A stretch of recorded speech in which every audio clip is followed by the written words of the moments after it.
started his journey towards moon. Chandrayaan 3 ने space से दी पहली खुशखबरी। 100% सफल रहा पहला चरण। किस स्थिति में है यान, इसको लेकर बड़ा अपडेट। इसरो ने चंद्र मिशन को लेकर किया बड़ा बदलाव। उधर रोवर चंद्रमा पर करेगा सैल्यूट करने वाला काम। दोस्तों, चंद्रयान 3 चंद्रमा के लिए निकल पड़ा है। हालांकि इस यात्रा में इसरो को काफी लंबा समय चाहिए होगा, लेकिन फिर भी मिशन ने काम करना शुरू कर दिया है। दोस्तों, अब मिशन लॉन्च हो चुका है, तो अब इसको लेकर कई ऐसी जानकारियां सामने आ रही हैं, वास्तव में वो भौकाल मचा देने वाली है। इसरो अब चंद्रयान 3 को लेकर अपडेट जारी करने लगा है। विक्रम साराभाई अंतरिक्ष केंद्र की ओर से चंद्रयान 3 को लेकर कहा गया है कि मिशन ने पहली कामयाबी हासिल कर ली है और पहली गुड न्यूज भी आ चुकी है। वहीं दोस्तों, चंद्रयान 3 मिशन का सबसे अहम पार्ट यानी लैंडर विक्रम और उसमें से निकलने वाला रोवर प्रज्ञान जो काम चंद्रमा की सतह पर करने वाला है, यकीन मानिए चांद पर भी भारत का डंका बज जाएगा। ये दोनों ही चंद्रमा पर एक अमिट छाप छोड़ने वाले हैं जो कई सालों तक दुनिया को दिखाई देगा। इसको लेकर आज इसरो की तरफ से जोरदार ऐलान किया गया है। चलिए, मिशन को लेकर आपको ये सारी गुड न्यूज हम आपको आगे वीडियो में बताने वाले हैं।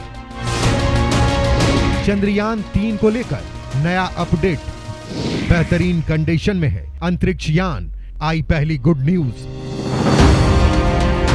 दोस्तों, चंद्रयान 3 की सफल लॉन्चिंग के बाद देश का हर नागरिक गर्व महसूस कर रहा है। चांद पर पानी की खोज के लिए गया ये यान 23 अगस्त को वहां लैंड करेगा। इस बीच चंद्रयान को लेकर नया अपडेट आया है।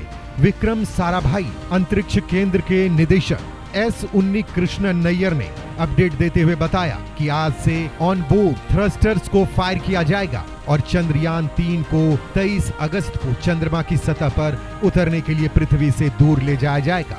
उन्होंने कहा कि स्पेसक्राफ्ट सिस्टम ने बहुत अच्छा प्रदर्शन किया है। अंतरिक्ष यान को जो भी प्रारंभिक स्थितियां चाहिए थी, हमने बहुत कुछ प्रदान किया है। ठीक है, और क्योंकि प्रयोग का पहला चरण 100% सफल रहा है, अंतरिक्ष यान भी बहुत अच्छी कंडीशन में है। एस उन्नी कृष्णन नैयर ने कहा कि 15 जुलाई को इसरो ने ऑन बोर्ड थ्रस्टर्स को फायर किया, जिससे अब चंद्रयान 3 आज से पृथ्वी से दूर होता चला जाएगा। खुशखबरी ये है कि मिशन पर इसरो का ये पहला कंट्रोल पूरी तरह से सक्सेसफुल रहा और चंद्रयान 3 अब चांद पर जाने के लिए आगे बढ़ चुका है। विक्रम साराभाई अंतरिक्ष केंद्र के निदेशक एस उन्नी कृष्णन नैयर ने बताया कि अंतरिक्ष यान को जो भी प्रारंभिक स्थितियां चाहिए थी, हमारी तरफ से सब दिया गया और प्रयोग का पहला चरण 100% सफल रहा है। चंद्रयान 3 की मदद से इसरो चांद पर पानी और खनिज की मौजूदगी का पता लगाना चाहता है। अगर दक्षिणी ध्रुव पर पानी और खनिज मिलता है तो यह विज्ञान के लिए बड़ी कामयाबी होगी। नासा के अनुसार चांद के दक्षिणी ध्रुव पर बर्फ है और यहाँ कई और प्राकृतिक संसाधन भी मिल सकते हैं। यान भारत का लैंडर और रोवर प्रज्ञान यहाँ धमाकेदार जानकारी देने वाला है। वहीं चंद्रयान 3 मिशन लॉन्च होने पर इसरो अध्यक्ष एस सोमनाथ ने कहा था कि सब ठीक रहेगा तो इसकी सॉफ्ट लैंडिंग 23 अगस्त की शाम 5:47 पर होगी।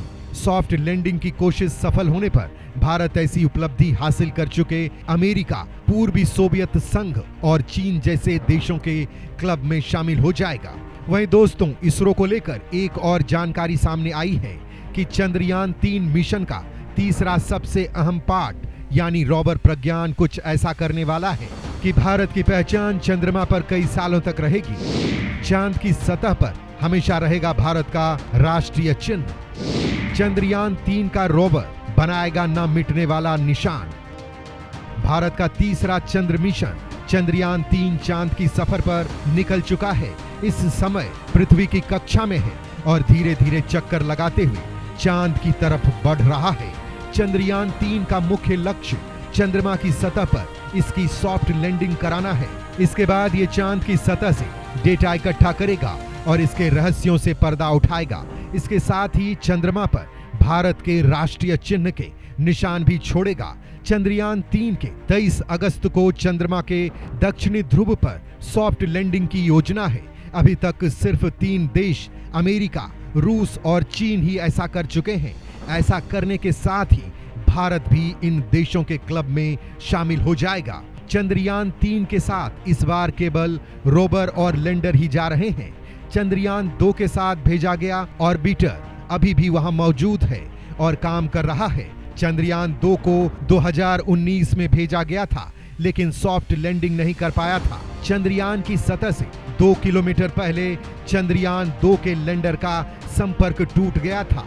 लैंडर से निकलने के बाद रोवर प्रज्ञान न केवल डेटा इकट्ठा करेगा, बल्कि चंद्रमा की सतह पर हमेशा के लिए भारत की मौजूदगी के निशान भी छोड़ेगा। रोवर का पिछला पहिया इस तरह डिजाइन किया गया है कि यह आगे बढ़ने पर अपने पीछे चंद्रमा की सतह पर सारनाथ में अशोक की लाट से लिया गया भारत का राष्ट्रीय चिन्ह अंकित करेगा। इसका दूसरा पिछला पहिया इसरो का निशान प्रिंट करेगा, जो हमेशा के लिए चांद पर भारत की मौजूदगी का प्रमाण होगा। चंद्रयान 2 को भेजे जाने के दौरान इसरो ने एक एनिमेटेड वीडियो रिलीज किया था, जिसमें इसके चांद की सतह पर लैंडिंग के बाद की कार्यप्रणाली के बारे में दिखाया गया था। चंद्रयान का लैंडर सतह पर उतरने के बाद उसके अंदर रखे रोवर की बैटरी एक्टिवेट हो जाएगा और उसके सोलर पैनल खुल जाएंगे। इसके बाद रोवर चंद्रमा की सतह पर पहुंचेगा। सतह पर पहुंचने के बाद उसका कैमरा और दूसरे हिस्से एक्टिव हो जाएंगे और रोवर सतह पर आगे बढ़ने लगेगा। रोवर जो डेटा इकट्ठा करेगा उसे लैंडर के पास भेजेगा, जिसे लैंडर जमीन पर इसरो के कमांड सेंटर को भेजेगा।